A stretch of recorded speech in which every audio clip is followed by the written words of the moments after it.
Memangnya kita yang ngatur itu kematian? Mati itu bukan kita yang nentukan, Allah Subhanahu wa Ta'ala.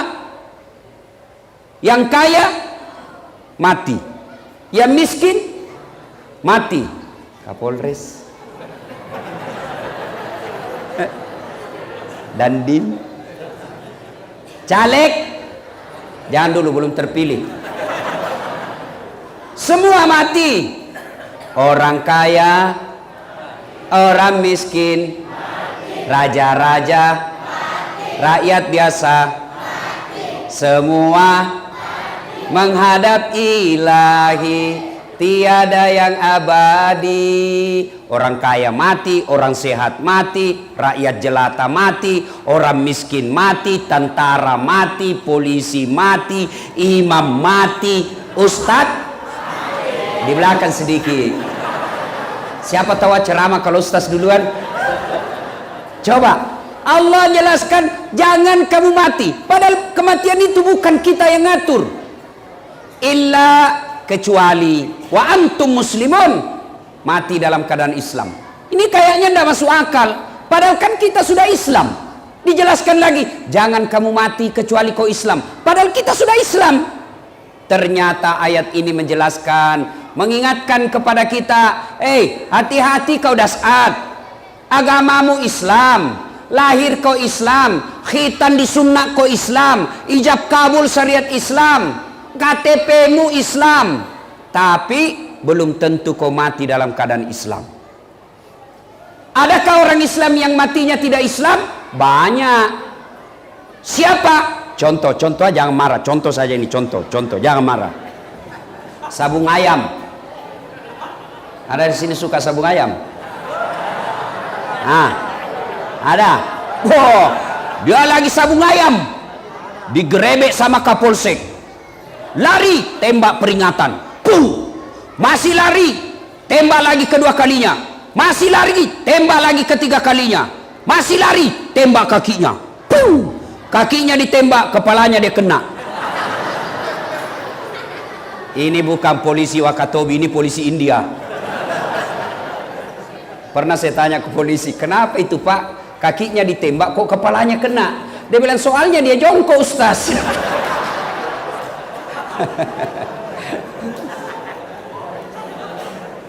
Tiba-tiba lagi judi, karena dia melawan aparat, mengancam jiwa aparat, mengancam keselamatan aparat, akhirnya tembak, mati kafir. Kenapa? Dia mati dalam keadaan berjudi. Contoh lagi ya, contoh, jangan marah, contoh, jangan marah. Duda, ada duda di sini. Dilarang nikah sama anaknya. Bapak ndak usah nikah, apalagi nikah, sebentar lagi pensiun. Nggak usah nikah, saya bisa atur semua Pak. Bapak mau makan saya siapkan, Bapak mau mandi saya siapkan, Bapak mau setrika saya siapkan, semua bisa kau siapkan. Satu yang tidak bisa, ngerti? Tapi sudah tua, umurnya sudah tua, tapi baterainya tidak pernah lobet. Itu laki-laki selama masih ada jenis kelaminnya tidak pernah lobet itu. Dilarang nikah sama anaknya. Akhirnya selalu nonton video porno. Dia pergi Kendari, makan obat kuat 3 biji supaya kuat. Pas makan obat kuat, overdosis, mati di atas perut. Mati kafir kau cilaka. Makanya kalau ada duda di sini, saya doakan cepat dapat jodoh. Apalagi anak muda,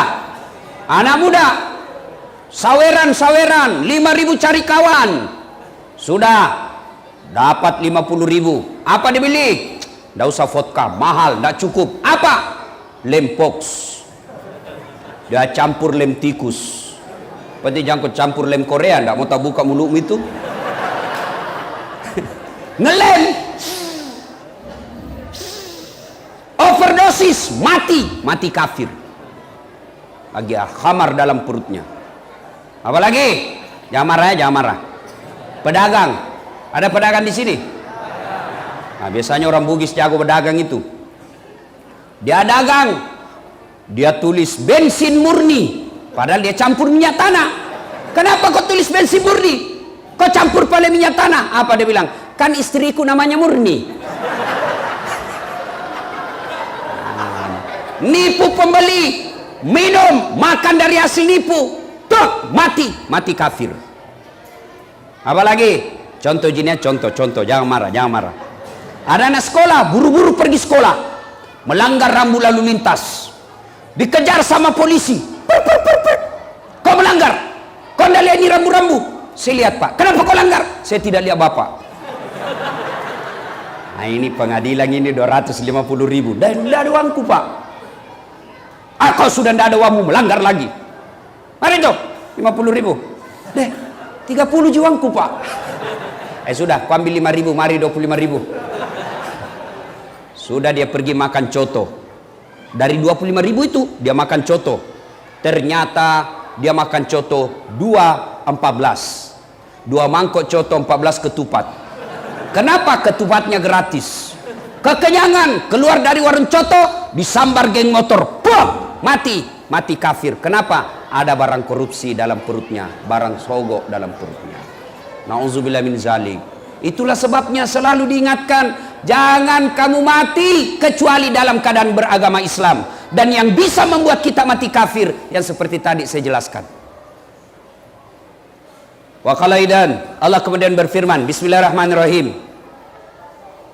Ya ayyuhalladzina amanu dukhulu fis silmi kaffatan wa la tattabi'u khutuwatis syaitan innahu lakum adu mubin. Wahai orang-orang yang beriman, masuklah engkau ke dalam Islam secara sempurna, bukan Islam pencitraan, bukan Islam karena pil caleg. Ini caleg kalau musim pil caleg deh penampilannya kalah ustad, pakai songkok, rapi songkoknya pak, pakai gamis, pakai serban, pakai sarung, pegang tasbih, pasang baleho di pinggir jalan 4x6. Apa dia tulis? Siap membela agama, takbir. Ternyata tidak pernah dilihat di masjid. Ini Islam pencitraan. Ini caleg banyak begini. Kalau mau dipilih rajin-rajin ke masjid, sudah terpilih tidak pernah ketemu di masjid. Ini caleg sepanjang saya dari bandara pak, macam-macam fotonya. Ada yang bikin takut matanya.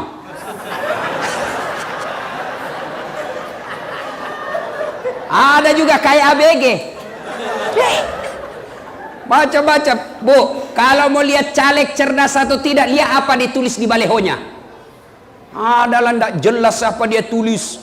Yang muda yang berkarya, mengabdikan diri untuk rakyat, jiwa dan raga serta pikiranku untuk rakyat Indonesia. Pret. Beleng-beleng. Fotonya saja nipu rakyat. Fotonya saja nipu rakyat pak. Bersih mukanya, mulus, tidak ada jerawatnya. Begitu dilihat aslinya, hancur. Ternyata kamera 360. Ini caleg tukang tipu ini. Ada caleg di sini? Ada caleg di sini? Coba angkat tangan. Angkat tangan supaya dilihat rakyat. Promosi gratis ini. Alhamdulillah kalau ada caleg hadir pengajian. Alhamdulillah kita kesempatan untuk nasihati mereka. Kalau ada caleg yang tidak datang pengajian, sudah tidak usah pilih dia. Malas ikut pengajian. Nah, wala tattabi'u khutuwatis syaitan, dan janganlah engkau ikuti langkah-langkah setan, karena sesungguhnya setan itu musuh yang nyata bagi kalian. Kira-kira di tengah-tengah kita ada setan tidak? Ada setan? Ada? Ada, bukan pocong, bukan popok. Apa setan yang ada di tengah-tengah kita? Bentuknya handphone. Itu ibu-ibu handphone. Ibu-ibu yang pegang HP selama saya ceramah, kita doakan suaminya kawin lagi. Allahu Akbar. Simpan dulu HP-nya bu, simpan dulu. Orang sudah ceramah. Toa-toa kajili-jili. Simpan dulu HP-nya bu, simpan dulu, simpan dulu. Ibu, sebentar foto-foto, nantilah kita foto-foto. Ya, saya pernah ceramah Pak Kapolres. Saya begini depan saya, lagi ceramah, tiba-tiba ada ibu-ibu di belakangi saya. Dia ambil HP-nya, selfie. Pernah tulis di Facebooknya, latar belakang Dasat Latif. Saya dah jadikan background. Tuh apakah jili-jili nah. Umurnya kira-kira 55 tahun. Selesai ceramah langsung dia bilang, Ustaz boleh selfie? Boleh, yang penting jangan berdua, sini. Selesai selfie dia bilang, Ustaz boleh cium? Apa ini? Mau cium Ustaz? Dia bilang, tidak nafsu Ustaz. Boleh, tidak nafsu, tidak boleh. Mau kau kasih mengamuk, mamanya cek di rumah. Coba masih muda, boleh sedikit. Ayo simpan dulu HP-nya, kita dengar ceramah dulu ya. Simpan dulu HP-nya Pak. Selama Bapak pegang HP, selama itu Bapak tidak perhatikan ceramah. Tidak usah khawatir, ini saya rekam. Nanti Bapak bisa lihat di YouTube dan medsos. Itu ada dari pihak kepolisian juga rekam. Nanti kita konsentrasi dulu dengar ceramah.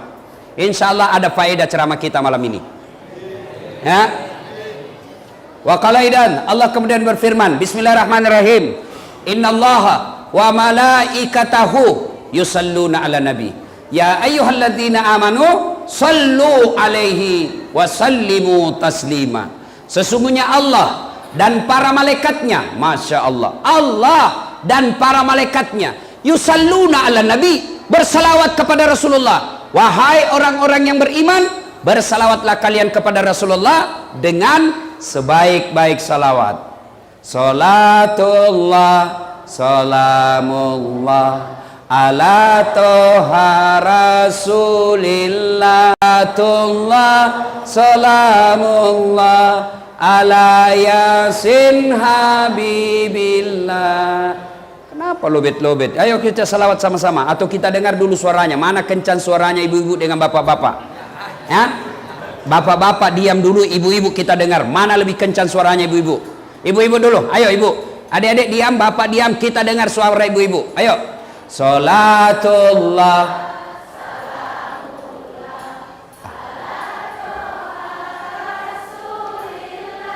salat, salat.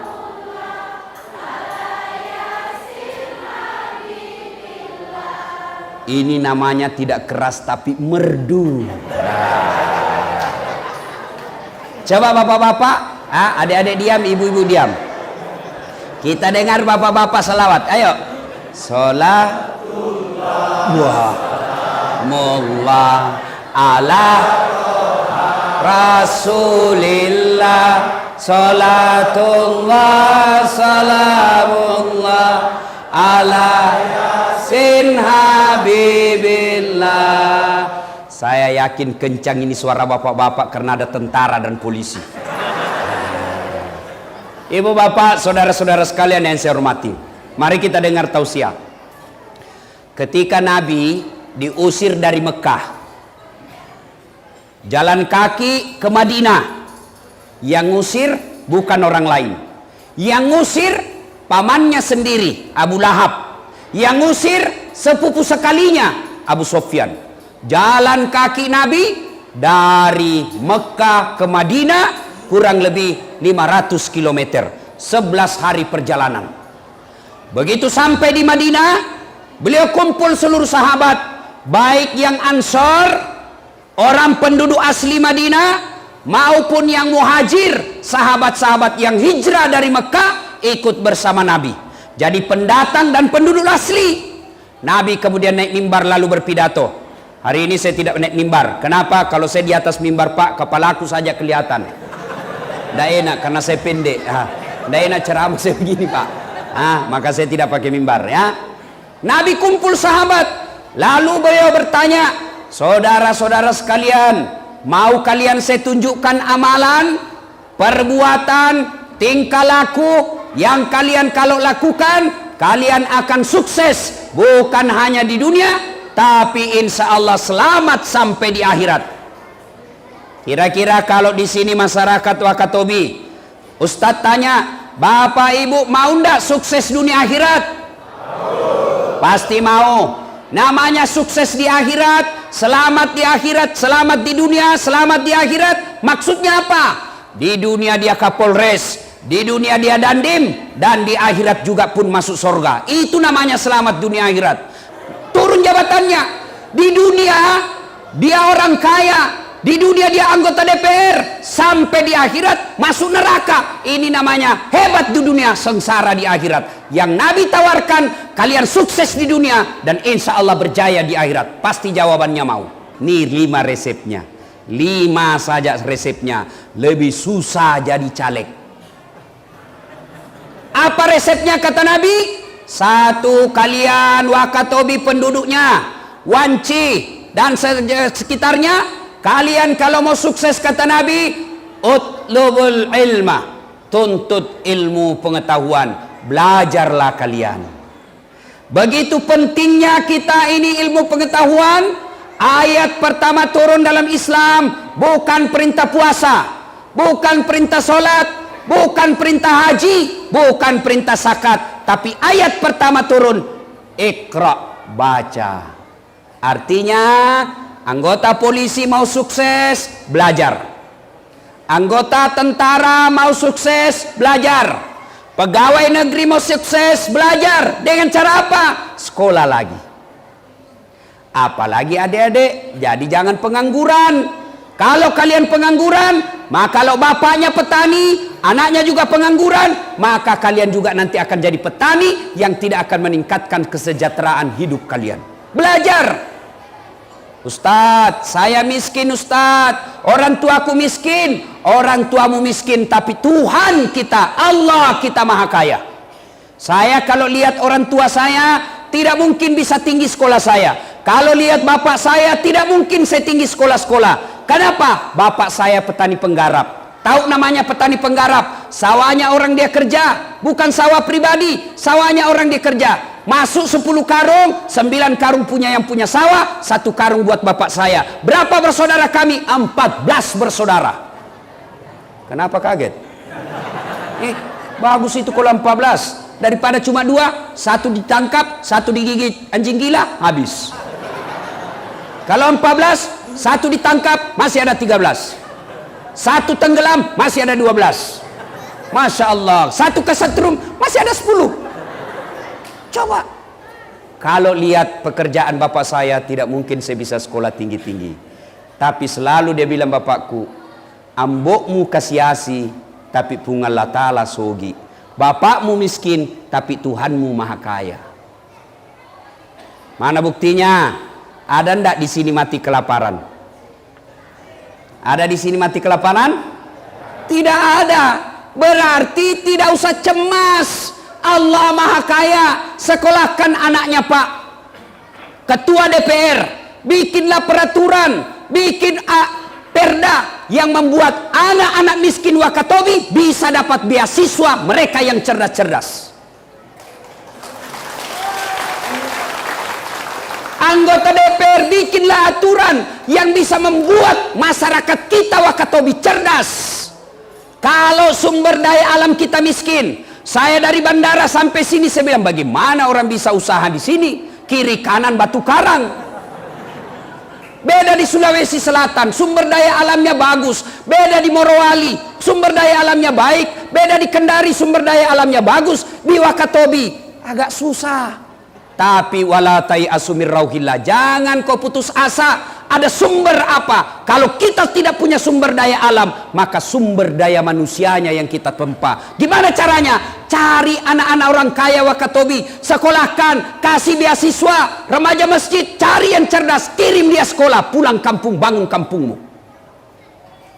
Ini tidak. Oh,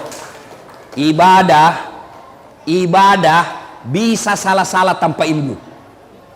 Hidup bisa sengsara tanpa ilmu. Hidup bisa susah tanpa ilmu. Contoh, ada yang tanya saya ceramah begini, bapak-bapak kalau Ramadan yang tidak boleh berhubungan suami istri dari subuh sampai maghrib, tidak boleh. Kalau bapak berhubungan suami istri di siang hari, maka bapak denda puasa 60 hari berturut-turut. Itu kalau siang. Kalau maghrib sampai subuh boleh, biar berapa kali semampumu.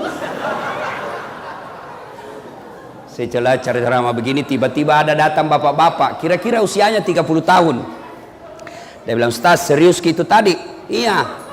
Boleh kalau siang, Ustaz? Tidak boleh. Malam? Malam boleh. Masa boleh malam, Ustaz? Boleh. Halal, halal. Dia bilang, astagfirullah Ustaz, saya sudah 3 tahun, biar malam tidak juga. Aku bilang, kadongok kok. Makanya belajar ku agama. Ada lagi anak-anak SMA datang bertanya. Anak-anak SMA, Ustaz, bagaimana hukumnya kalau puasa tiba-tiba siang kita tidur siang, mimpi basah?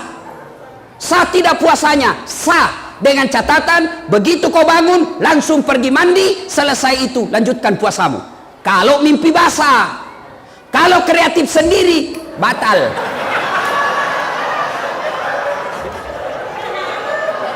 Coba. Ada lagi yang tanya, Ustaz, kalau Ramadan tiba-tiba kita berhubungan suami istri, apakah langsung mandi? Subuh mandi kalau sebelum makan sahur. Kalau kalian makan sahur jam 2, berarti mandi setengah 2. Salah. Jadi kapan, Ustaz? Terakhir pi. Maksudnya apa? Bayangkan, sudah buka sepi rumah. Begitu, masa mandi lagi? Langsung mandi. Sekalinya pulang taraweh, begitu lagi sama istrinya, mandi lagi. Begitu tengah malam, begitu lagi, mandi lagi. Makan sahur, sebelum makan sahur, begitu lagi, mandi lagi. 4 kali mandi satu malam, mesek kok. Jadi bagaimana caranya, Ustaz? Terakhir pi. Yang tadinya Ustaz sudah begitu, tidak wajib mandi, wudhu saja, cuci elena beliau. Sudah tidur. Bangun begitu lagi, tidak usah mandi. Kapan mandi? Nanti mau sholat subuh baru mandi. Baru kita tahu toh. Makanya belajar kok. Coba. Ada lagi orang sholat begini. Saya lihat sholat begini Pak. Takbirnya Allah. Dia begini takbirnya. Ada juga begini. Ada juga begini. Wah, macam-macam takbirnya. Saya pergi tanya, apa itu yang begini? Dia bilang, saya tulis Allah. Oh iya, masuk akal. Saya bilang, mana dalilnya? Dia bilang, tidak, nenekku dulu ajar Kak. Nenekmu Nabi. Ini juga bisa saya artikan 3-0. Itulah pentingnya ibadah. Ada juga orang sholat, pentingnya ilmu. Ada orang sholat, di sampingnya ada dia kasih begini tangannya. Goyang-goyang begini. Ini anak muda di sampingnya, dia lihat, ini orang tua goyang tangannya. Wah, dia lebih kencang. Ditanya, kenapa kau lebih kencang? Nah bilang, itu kan sudah tua, lobek Ustaz. Kalau saya full casa, salah kok. Ayo, ada lagi sholat berjamaah, Allahu Akbar. Imam sudah baca surat pendek 9, waladhdallin, amin. Imam baca Bismillahirrahmanirrahim, Qul huwallahu ahad. Dia baru masuk, Allahu Akbar. Baru dia baca Allahu Akbar kabira walhamdulillahi katsira subhanallahi bukratan. Allahu Akbar, imam sudah Allahu Akbar. Maka orang ini ketinggalan 1 rakaat. Kenapa? Karena dia membaca yang sunnah, sementara dia tidak baca Fatihah pada ada waktunya untuk baca Fatihah. Kalau terlambat begitu Ustaz, tidak usah baca doa iftitah, langsung baca Al-Fatihah. Kenapa? Karena Al-Fatihah wajib, doa iftitah sunnah. Pikir kalau sunnah ketemu wajib, gugur sunnahnya, wajibnya dulu laksanakan. Baru kita tahu toh. Makanya belajar kok. Ayo, jelas, belajar. Masya Allah. Ayat pertama turun, Iqra, bacalah tentang ilmu kepolisian supaya kalian cepat jadi jenderal. Bacalah ilmu tentang pertahanan negara supaya kalian bisa jadi kasat secepatnya. Bacalah tentang ilmu bumi supaya kalian menjadi insinyur geologi. Baca tentang pertanian supaya kalian jadi sarjana pertanian yang handal. Sudah itu kembali kau ke Wakatobi, bangun kau punya kampung. Belajar. Alhamdulillah, orang yang belajar dengan baik dia tekuni ilmunya. Allah janji, polisi yang belajar dengan baik, tentara yang belajar dengan baik, ASN yang belajar dengan baik, Allah janji. Apa janji Allah? Yarfa'illahu alladhina amanu minkum walladhina utul ilma darajat. Allah angkat derajatmu. Coba, mana buktinya? Bapak-bapak polisi yang tamatang SMA, ya tak putar-putar saja di sini, Pak. Di Wakatobi saja putar-putar, pangkat paling tinggi Kapolsek. Tapi kalau bapak sekolah, naik sekolah terus, insya Allah bisa jadi Kapolres. Allah angkat derajatnya. Kalau Kapolres, di depan kau duduk, bos. Kalau kau satu di belakang kau jaga motor. Ya ketawa, saya serius ini. Coba, iya. Mana lagi contohnya? Dasat Latif. Coba, biar saya terlambat di depan ki Ustad. Apa bagiannya? Coba lihat kuenya. Pilihan kelas 1, Pak. Bapak yang tidak ustaz, ya kotak-kotak satu isinya. Itu sudah Allah buktikan. Allah angkat derajatmu. Kalau kau punya ilmu, Allah angkat derajatmu.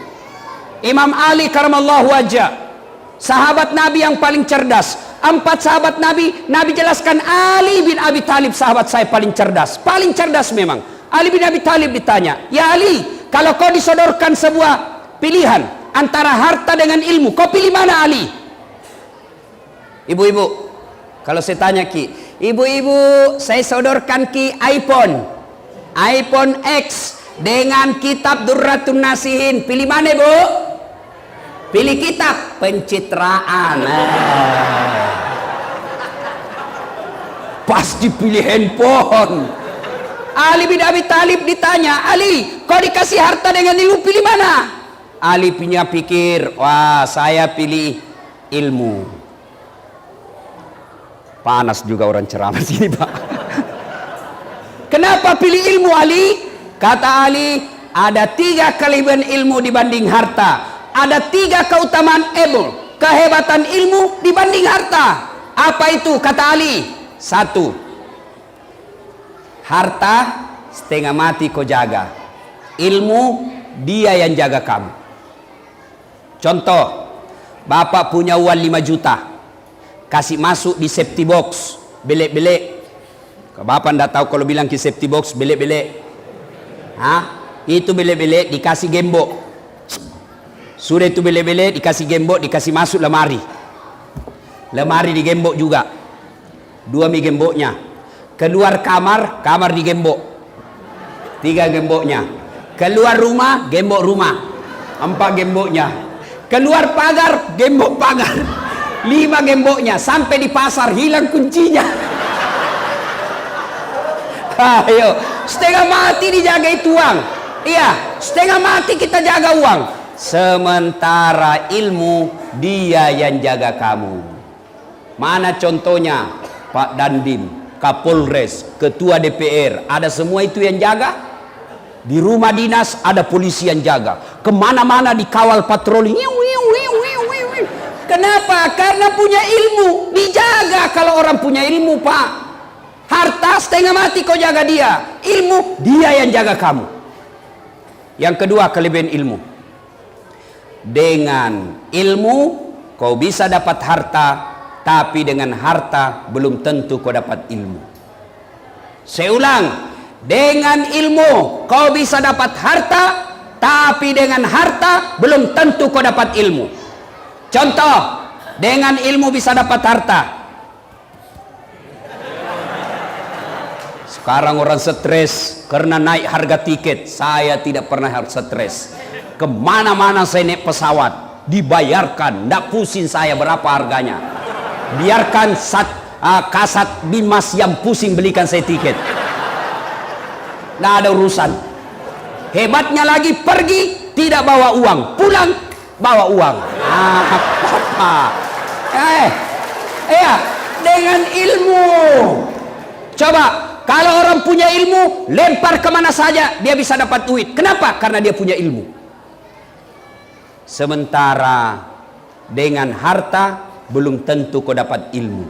Contoh, ada orang kaya di kampungku, Pak. Kaya memang Pak, banyak tambaknya, tapi tidak tahu membaca. Anaknya ajarlah bapaknya membaca, supaya gampang cepat membaca. Dia kasih huruf-huruf besar yang ada gambarnya. Ejai Pak, PE, P, tambah P, pep, SO, so, DE, dente, apa bacanya? Odol. Padahal Pepsodent. Beleng-beleng. Banyawannya itu Pak. Coba, waktu masuk wartel di kampungku, warung telepon, waktu itu belum ada HP. Dia masuklah kamar bicara. Dia buka nomor HP-nya anaknya yang sudah dicatat. Masuk kamar bicara langsung bilang, halo, halo, ambokmu, halo. Saya bilang, bagaimana mau nyambung ngaji? Pencet dulu nomornya. Kaulah balik tak? Nah, saya pencetkanlah nomornya. Sudah dia pencet, tak balik lagi. Yang untuk di telinga nak simpan di mulutnya, yang di mulut dah simpan di telinganya. Berteriak, halo, halo, tidak dengar. Saya bilang, Haji, terbalik Haji. Langsung dah bilang, loha, loha. Aduh, saya bilang, bukan halo aja, terbalik. Coba, ini banyak duitnya, tapi beleng-beleng. Sampailah dia di Makassar. Sampai di Makassar, dibawa anaknya jalan-jalan ke mall. Masuk di mall, dia lihat tangga lift. Bapak tahu tangga lift yang naik turun? Dia lihat tangga lift, wih, menyala. Ada di atasnya menyala, terbuka. Dia baca, open. Wih, besarnya pembikin kuenya ini. Dah bayangkan pembikin kue di kampungnya deh. Lo pun anak sapa buat bepan ya. Terbuka, ada orang Cina. Mau masuk, dia teriak, weh, jangan masuk, panas. Panas itu open, jangan kau masuk. Masuk ini orang Cina, tertutup. Begitu beberapa saat kemudian, terbuka, keluar orang Irian. Dia bilang, ku bilang memang jangan kau masuk. Hangus maka. Padahal lah yang masuk, lah yang keluar. Makanya belajar bos. Ayo Pak, bapak-bapak, kasih sekolah anaknya Pak. Jangan sampai bapak tidak sekolahkan, sudahlah, kau ndak usah sekolah, nanti kau sarjana pengangguran juga. Lain orang yang otaknya sarjana jadi petani dengan otaknya tidak sarjana jadi petani, pasti beda hasilnya. Kalau anak tak sarjana, dia kemudian menjadi kepala rumah tangga, meskipun dia tidak punya kerja sebagai pegawai, pasti beda ketika mendidik anak orang sarjana dengan tidak ada sekolahnya. Kan sekolahkan anak. Yang ketiga, keutamaan ilmu, kata Ali. Harta kasih orang berkurang, ilmu kasih orang tambah. Saya punya uang 5 juta, saya kasih anak yatim 3 juta, maka uang saya berkurang nilainya menjadi tinggal 2 juta. Sementara kalau saya tahu Al-Fatihah, saya ajarkan kepada anak yatim piatu, saya ajarkan ke anak TK-TPA, maka ilmuku bertambah, maka itu disebut amal jariah. Maka belajar adik-adik sekalian, jangan pernah berpikir saya orang miskin, Allah maha kaya. Masya Allah. Ya, saya dulu di kampung Pak, kalau lihat pesawat, saya bilang dalam hati, saya kejar itu pesawat Pak. Baru saya lari-lari, kapal lalu tuh. Saya lihat itu di atas, kan kapal lalu tuh bahasa Bugis itu. Kapal lalu tuh, kapal. Saya kejar itu Pak sampai masuk saya di got. Dalam hatiku, bisa aja itu nanti naik pesawat. Saya bisa aja naik pesawat itu nanti meninggal. Subhanallah, dengan ilmu yang saya miliki, saya sudah bosan naik pesawat Pak. Hebatnya lagi dibayarkan. Coba, maka adik-adik sekolah, ya, itu gelarnya Ustadz Dasat panjang betul kan? Doktor Dasat Latif, SOS, Sarjana Sosial, SAG, Sarjana Agama, MSI, Master Sains, PhD, Philosophy of Doctor. Orang tua aku ndak kaya, tapi Allah maha kaya. Maka jangan putus asa, kata Allah dalam Quran, wala tai'asu min rauhillah, jangan kau putus asa. Maka adik-adik sekalian sekolah, ya, belajar dengan catatan yarfa'illahu alladzina amanu minkum, amanu, agama dan iman. Perbaiki, biar kau punya ilmu tapi agama rendah, ilmunya tinggi tapi imannya jongkok, maka ilmu yang dia pakai bukan untuk menyenangkan dirinya, bukan untuk mensejahterakan orang lain, tapi justru akan menghinakan dirinya sendiri. Mana buktinya? Coba yang ditangkap jaksa, yang ditangkap polisi, yang ditangkap KPK, apa mereka yang korupsi itu orang tidak ada sekolahnya? Mereka yang ditangkap perampok uang negara, mereka buta huruf tidak ada sekolahnya? Tidak, mereka semua tinggi sekolahnya, tapi karena imannya rendah maka akhirnya masuk penjara. Maka seimbangkan iman ilmu. Ini yang pertama. Kalian masyarakat Wakatobi, bapak ibu belajar. Allah angkat derajat orang yang belajar. Nah.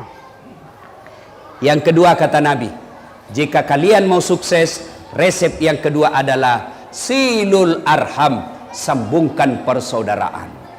Nah, satu kali Nabi kumpul sahabat. Atadruna manil muflis? Saudara-saudara sekalian, tahu tidak siapa yang bangkrut di akhirat kelak? Sahabat menjawab, yang tidak puasa ya Rasul. Oh, dia puasa, Ramadan lengkap, Senin Kamis dia lancar. Yang tidak sholat ya Rasul, sholat 5 waktu, bahkan sunnah-sunnah rawatibnya lengkap. Yang tidak bayar zakat ya Rasul, dia bayar zakat harta dan dia keluarkan zakat fitrahnya. Yang tidak haji padahal sudah mampu ya Rasul, dia haji bahkan selalu pergi umroh. Sahabat heran, baik betul agamanya, baik ibadahnya. Kalau begitu siapa yang bangkrut ya Rasul? Nabi menjelaskan, jarusu wa khati'ur rahim, tetangga yang jahat sama tetangganya dan dia memutuskan persaudaraan. Heran semua sahabat, berpikir semua sahabat, kok bisa bangkrut? Sholatnya baik, puasanya baik, zakat sedekahnya cukup, hajinya mabrur, kok bisa bangkrut ya Rasul? Nabi menjelaskan, memang hubungannya kepada Allah baik, tapi sayang 1000 sayang, hubungannya kepada sesama manusia hancur. Depan rumahnya dia musuhan, sebelah kanannya dia bertengkar, sebelah kirinya dia gaduh, sebelah belakang rumahnya dia musuhi. Tidak ada orang dianggap akur, semua dimusuhi. Sehingga nanti di akhirat ketika dia setor pahalanya, ya Allah ini sholatku, datang tetangganya, tunggu dulu Tuhan, saya pernah bertetangga di Wakatobi, dia serobot tanahku 1 meter, saya mau lawan tapi dia polisi. Nah kasih lihat kah senjatanya, mundur kak, lapor di Polres, Polres juga temannya, Pak Serama. Nah ambil bukan polisi Wakatobi, bukan polisi India. Kalau polisi Wakatobi luar biasa Pak, bikin tablik akbar. Kalau majelis ulama bikin tablik biasa, remaja masjid bikin pengajian tidak biasa, tidak luar biasa. Kalau masjid, panitia masjid bikin tablik akbar memang seharusnya. Tapi kalau Polres bikin tablik akbar, itu baru luar biasa. Kita doakan ini polisi mudah-mudahan sehat walafiat mengawal pemilu kita. Tentara juga. Ibu bapak saudara-saudara sekalian. Nah, ketika dia setor puasanya, sudah. Ya Allah ini salatku. Saya diambil tanahku ya Allah. 7 tahun saya menderita, setiap banjir saya kebanjiran. Kenapa? Gotku dia serobot sehingga saya tidak punya got. Setiap hujan banjirlah saya ya Allah. 7 tahun saya menderita. Allah berfirman, kalau begitu ambil dia punya solat, ambil semua solatnya. Habis solatnya dia setor lagi zakatnya, puasanya. Ya Allah ini puasaku. Datang lagi tetangganya, tunggu dulu, saya pernah sama-sama caleg di Wakatobi. Nah fitnah kak, saya sudah jual sawah, saya sudah serahkan sertifikat rumahku untuk bikin baleho, saya kalah gara-gara fitnahnya, saya minta keadilan. Allah berfirman, sudah ambil semua dia punya puasa. Habis puasanya 20 tahun, dia setor lagi zakatnya. Ya Allah ini zakatku. Datang lagi, saya juga pernah difitnah, katanya anakku ya lurus rambutnya bukan anaknya suamiku karena suamiku keritin rambutnya. Dia tidak tahu rambutnya anaknya lurus karena sudah direbonding. Tahu artinya itu rebonding Pak? Rebonding, kembali, bonding lurus. Adalah anak imam. Tadinya pagi-pagi keritin rambutnya, pulang sore, lurus rambutnya. Nah bilang ini Pak Imam, bagaimana caranya bisa lurus rambutmu nak? Nah bilang, di rebonding ini Pak. Oh rebonding, apa artinya? Luruskan. Oh rebonding. Dia pergilah sholat maghrib. Kalau maghrib itu imam bilang, luruskan dan rapatkan saf. Beda rawai Pak, rebondingkan saf.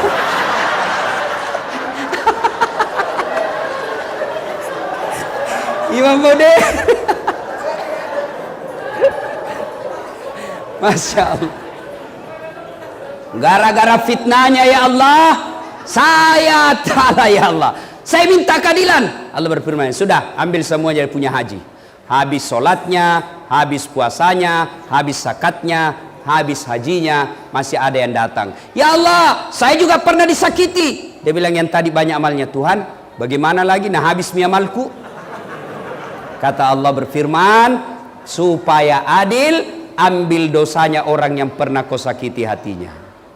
Sudah itu, datang lagi orang lain. Saya juga ya Allah. Kau sudah ambil dosanya 5 tahun. Saya juga ambil dosanya 10 tahun. Habis amalnya hanya untuk membayar dosa-dosanya ke orang lain, sementara dosanya orang lain masuk ke dirinya. Inilah yang Nabi sebutkan bangkrut. Siapa mereka? Mereka yang suka memutuskan persaudaraan. Nah, kenapa biasa putus persaudaraan? Kenapa orang bermusuh-musuhan? Sekarang 2017, penyebab orang bermusuh-musuhan yang pertama dan utama adalah pemilu dan pilcaleg.